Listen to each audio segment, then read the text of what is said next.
We are Samta Party. Science, mathematics, technology and accountability. We are a copyrighted conceptual party. आज social media पे स्थित ये अलग अलग टॉपिक्स पे लोगों का ध्यान खींच रही है। टॉपिक्स हमेशा थे, पर उसके ऊपर प्रकाश डलना बंद हो चुका था। और आज का टॉपिक है पैसा। पैसा अजीब सी चीज़ है।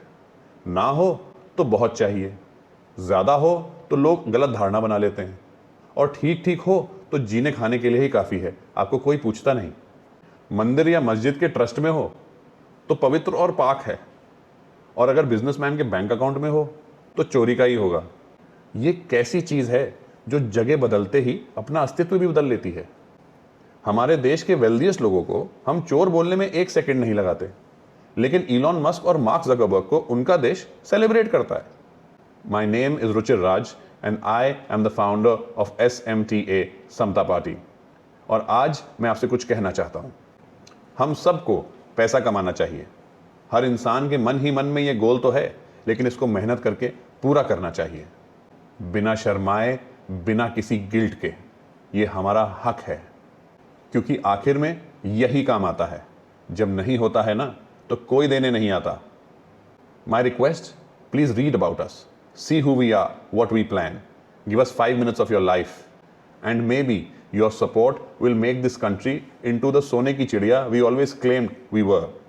Visit us at www.samtaparty.com. 2025 में सिर्फ एक साल में 3500 करोड़पति इस देश को छोड़ के चले गए, और साथ में 25,000 करोड़ रुपए भी ले गए। These were not bad people. ये गलत लोग या बुरे लोग नहीं थे, ये हारे हुए लोग थे। ये लोग अंदर से टूट चुके थे। इंडिया दुनिया की टॉप 3 कंट्रीज में से एक है जिसके सबसे ज्यादा मिलियनेयर्स देश छोड़ के बाहर जा रहे हैं।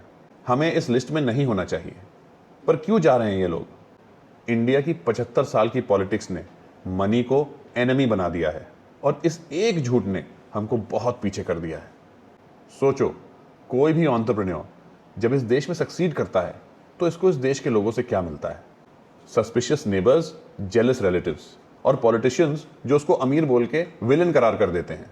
यहां तक कि बॉलीवुड भी कूली और रिक्शा पुलर को हीरो, मॉरल हाई ग्राउंड देता है, और बिल्डिंग के मालिक को और अच्छी गाड़ी चलाने वाले को villain with no moral values ये बना देता है। And this is from the beginning of the industry. Tax authorities जो ये अज्यूम करके बैठी हैं कि पैसा कहीं गलत तरीके से ही आया होगा, और एक सिस्टम जो उसको एक्सप्लेन करने पे मजबूर कर देता है कि वो लेजिटिमेट कैसे है। और इसका फ्लिप साइड, जो लोग सक्सेसफुल नहीं हैं उनके बारे में कुछ नहीं, कंप्लीट साइलेंस। फेलियर एक्सेप्टेबल है, सक्सेस सस्पिशियस है। ये कौन सी सोच है? ये कौन सी इकोनॉमिक्स है? जो देश अपने वेल्थ क्रिएटर्स को सेलिब्रेट नहीं करता, वो अपने देश के सारे टैलेंट को एक्सपोर्ट कर देता है, और फिर सोचता है कि प्रोग्रेस क्यों नहीं हो रही।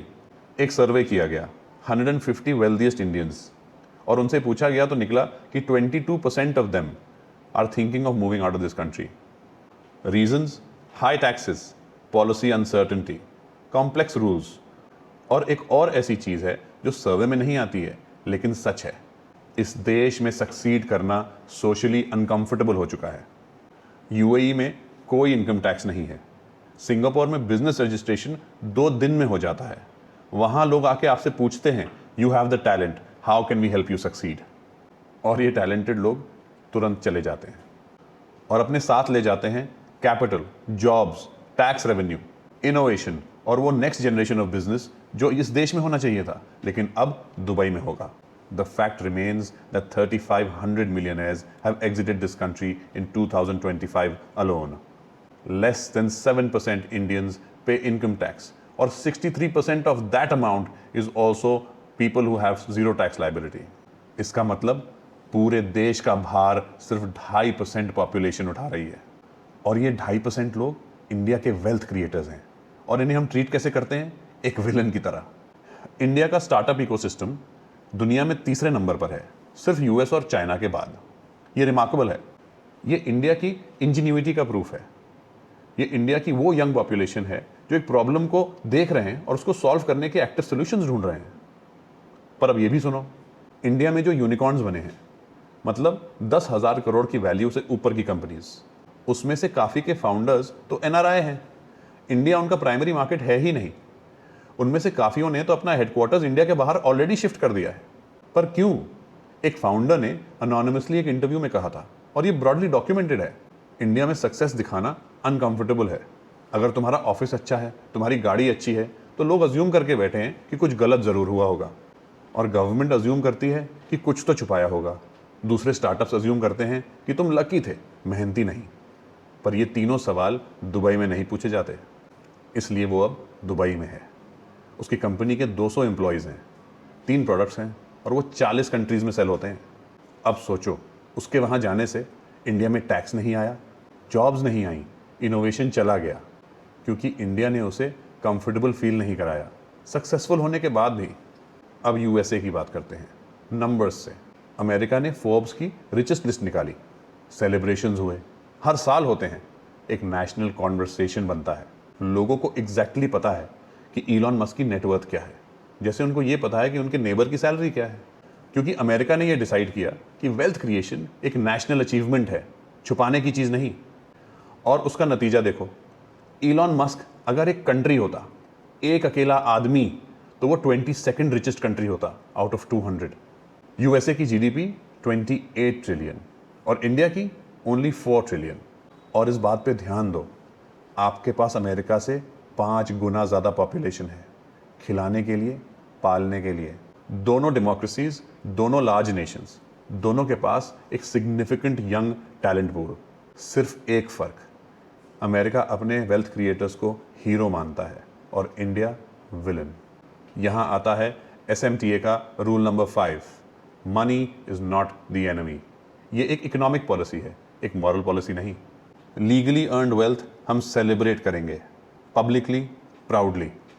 SMTA की पॉलिसी में बिजनेस क्रिएशन ईजी होगा, टैक्सेशन सिंपल होगा, रजिस्ट्रेशन फास्ट होगा, और जो पैसा करप्शन से आएगा, जो पब्लिक रिसोर्सेज को लूट के आएगा, वो SMTA का नंबर 1 टारगेट होगा, ज़ीरो टॉलरेंस। ये वो डिस्टिंक्शन है जो 75 साल की इंडियन पॉलिटिक्स ने कभी नहीं किया। करप्शन को पनिश करो और वेल्थ क्रिएशन को पुश करो, ये दोनों एक तराजू में मत तौलो। जो जॉब क्रिएटर्स थे, जो टैक्स पेयर्स थे, उन लोगों ने देश को और तेज़ी से बिल्ड किया होता अगर देश ने उनको विलेन नहीं बोला होता। अब 1 मिनट सिंगापुर की बात करते हैं। उन्होंने अपनी आज़ादी के बाद कोई और रुख अपनाया। उनके लीडर ली कुआन ने कहा, explicitly, publicly and deliberately, wealth creation is not shameful, it is the engine, without it nothing works.